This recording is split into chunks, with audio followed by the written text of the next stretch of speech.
You might remember a time, maybe just out of reach, where you didn't have to try to be yourself, because you just were.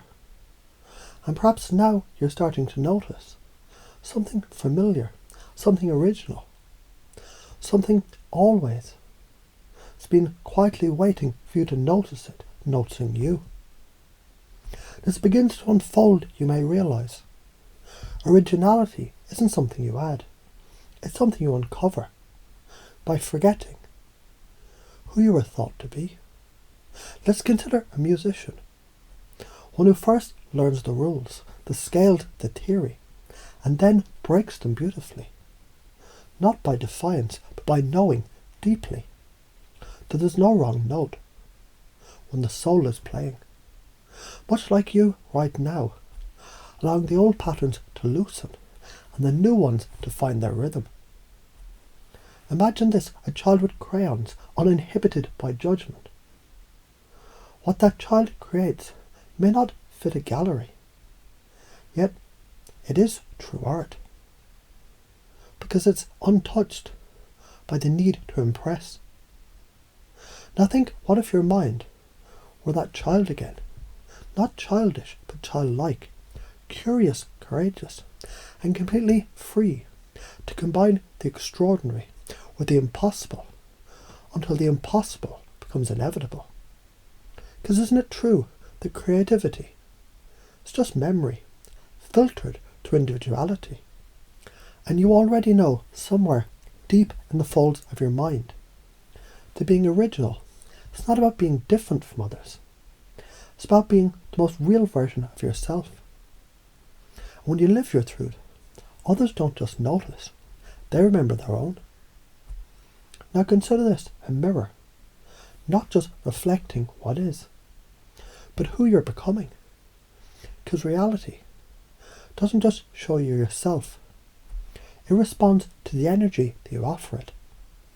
And as your beliefs change, that mirror begins to shimmer, shift, adapt, showing you new versions of life you couldn't see before. And each time you act with confidence, courage, creativity, that mirror sharpens into clarity. You might find yourself asking, what if it really is that simple? And the answer arrives in your physiology, not your thoughts. Because your body, it already understands that posture shapes perception, the breath rewards belief, and that emotion is energy in motion, ready to be directed by you. You were taught that certainty is found in facts, but now you're discovering certainty lives in you, in your voice, your presence, your frame. And people, they don't follow truth, they follow certainty. And certainty comes from knowing. Your self-approval is the only permission you ever needed. Let me give you another example.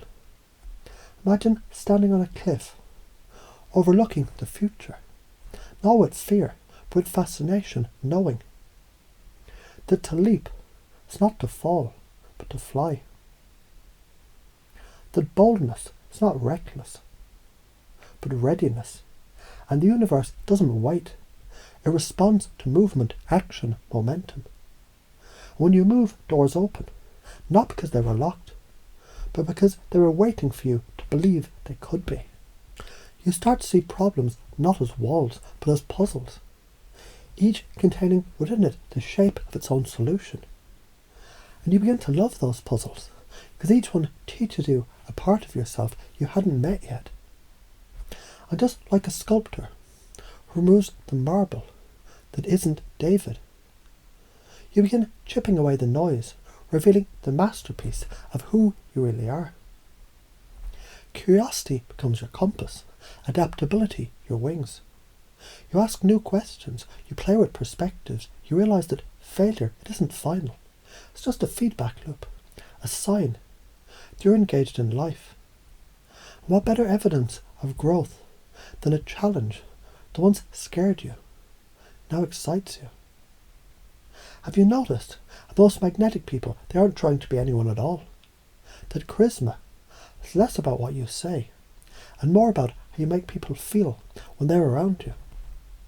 What's fascinating is The moment you deeply value your own presence, others feel that and begin to value you automatically.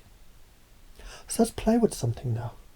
What happens when you smile, not to be liked, but because joy has become your default? What happens when you no longer chase validation? Because you've internalized the belief that you're already enough. Not just enough, but exactly right for the mission only you can fulfill. Because here is what's emerging now. Your identity as an innovator, a free thinker, a cultural architect. Someone who doesn't follow waves, but creates ripples that shift oceans. As you embrace this, your words become more alive, your metaphors more vivid, your stories more powerful. Because they're rooted in truth. Not a truth someone gave you, but one you've discovered inside yourself. The more you let go of needing to be like anyone else, the more people begin to follow you. Not because you asked them to, but because your originality is irresistible. You stop waiting, you stop asking, you start doing, because action creates clarity, and perfection is paralysis. And in motion you discover who you are, not as an outcome, but as a process, and that process is beautiful. And if you ever forget all this, that's perfect, because forgetting allows rediscovery, and rediscovery always comes back richer. And each time you look back, you spiral upward, like a tree that grows higher by sinking its roots deeper. You stretch into your greatness by grounding into your core beliefs. I'm always growing. My creativity is infinite. My presence is a gift. Reality responds to my belief. Everything is feedback. I use it. I grow. I'm the artist, the sculptor, the author of this life. And as these truths integrate deeper and deeper unconsciously, you find yourself doing something strange. You begin living this way automatically. Now, later, always. And that's the fun part. Because you don't need to try anymore. You just are.